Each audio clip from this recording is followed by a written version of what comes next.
राधा साध्यं साधनं यस्य राधा मंत्रो राधा मंत्रदात्री च राधा सर्वं राधा जीवनं यस्य राधा राधा राधा वाचिकीं तस्य शेषम। सभी प्रभु प्रेमियों को मेरा प्यार भरा राधे राधे। बहुत सारे मीडिया वालों के फ़ोन आ रहे हैं कि आजकल जो ये सब्जेक्ट चल रहा है सर्वेश्वरी श्री राधा रानी के लिए, आपका वक्तव्य इस पे होना चाहिए। वैसे तो ये सोचना चाहिए कि जिस विषयों पर श्री सुखदेव जी महाराज 12 स्कंद 335 अध्याय और 18,000 श्लोकों में कुछ कहने से बचते रहे और प्रत्यक्ष रूप से उन्होंने कुछ कहा नहीं, उसके पीछे एक रीजन है। रीजन यह है कि जिन सर्वेश्वरी श्री राधा रानी के लिए ब्रह्मा भी तरसते हैं, श्री शिव भी तरसते हैं, बड़े बड़े देवता नाग नर किन्नर जिनकी चरण नख के रज के लिए तरसते हैं, जब तक किशोरी जी कृपा न करें, जब तक स्वयं किशोरी जी न चाहें, तो ब्रह्मा जी को भी किशोरी जी के चरण नख के दर्शन नहीं हो सकते। ऐसी किशोरी जी, ऐसी सर्वेश्वरी, उसके विषय में मेरे जैसा मूड क्या कहेगा? मेरे जैसे मूड को क्या राइट है?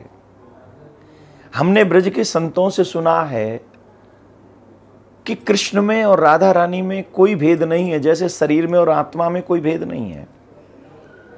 और संयोग से मैं आज के युग की बात नहीं कर रहा हूं, सोशल मीडिया के युग की बात नहीं कर रहा हूं।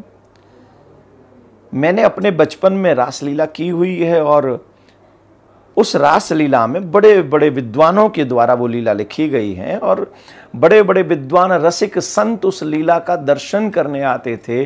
तो उस लीला में भी हमें यह अनुकरण करने का अवसर मिला कि हम ये लीला का अनुकरण हम लोगों ने किया है वहाँ कि भांडीर वन में भगवान श्री कृष्ण का विवाह सर्वेश्वरी राधा रानी के साथ हुआ है। और ये एक दो जगह नहीं, कई ग्रंथों में भी हमको उपलब्ध है। तो इस विषय पर जिसके लिए संत कहते हैं राधाम कृष्ण स्वरूपाम वै कृष्णम राधा स्वरूपिणम, राधा ही कृष्ण है, कृष्ण ही राधा है, एक स्वरूप सदा दो ही नाम। जैसे मुझे मेरे घर में किसी और नाम से जानते हो और बाहर किसी और नाम से जानते हो, वही राधा कृष्ण का स्वरूप है, दोनों एक हैं।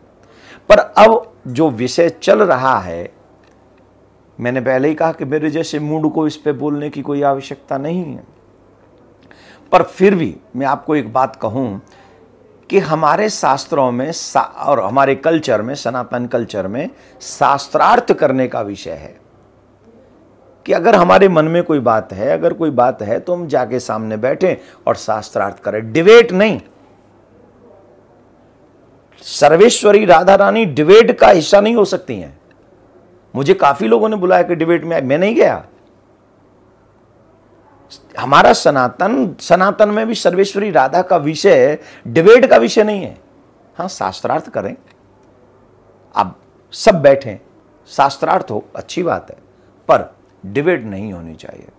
मैं तो सिर्फ हाथ जोड़ के प्रार्थना यही करूंगा कि सर्वेश्वरी राधा रानी आज के माहौल को देखते हुए, सोशल मीडिया को देखते हुए, हमें सनातन के सम्मान के लिए, सनातन के आदर के लिए इसको टीवी डिबेट नहीं बनाना चाहिए, बल्कि अपनी अपनी मति अनुसार सर्वेश्वरी श्री राधा रानी के विषय में जब हमें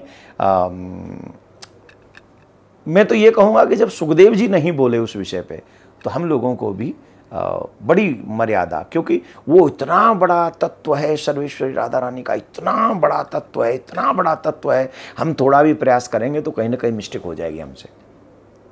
तो मेरा तो यही निवेदन है कि हम इस विषय को बैठकर ही प्रेम से समझाएं, यही हम आपसे आशा रखते हैं।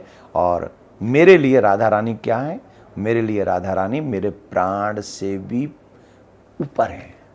हम युगल उपासक हैं, हम निम्बार्क संप्रदाय के हैं, तो हम तो सर्वेश्वरी राधा रानी के मतलब वो हमारी सब कुछ है, इसीलिए मैं डिबेट में नहीं गया। एक ही निवेदन हम आपसे करेंगे कि ये विषय टीवी डिबेट का नहीं है, सोशल मीडिया का नहीं है। जिन जिन को भी राधा तत्व, राधा रहस्य जानना है, उनको रसिक संतों का, श्रेष्ठ संतों का, विद्वानों का और सर्वेश्वरी राधा रानी के उपासकों का सानिध्य करना चाहिए और उनके चरणों की सेवा करनी चाहिए, जिससे हमें सर्वेश्वरी की कृपा प्राप्त हो सके। ध्यान रखें, जब तक किशोरी कृपा नहीं करेगी तब तक ब्रह्मा भी चाले तो राधा रानी के तत्व को हम जान नहीं पाएंगे।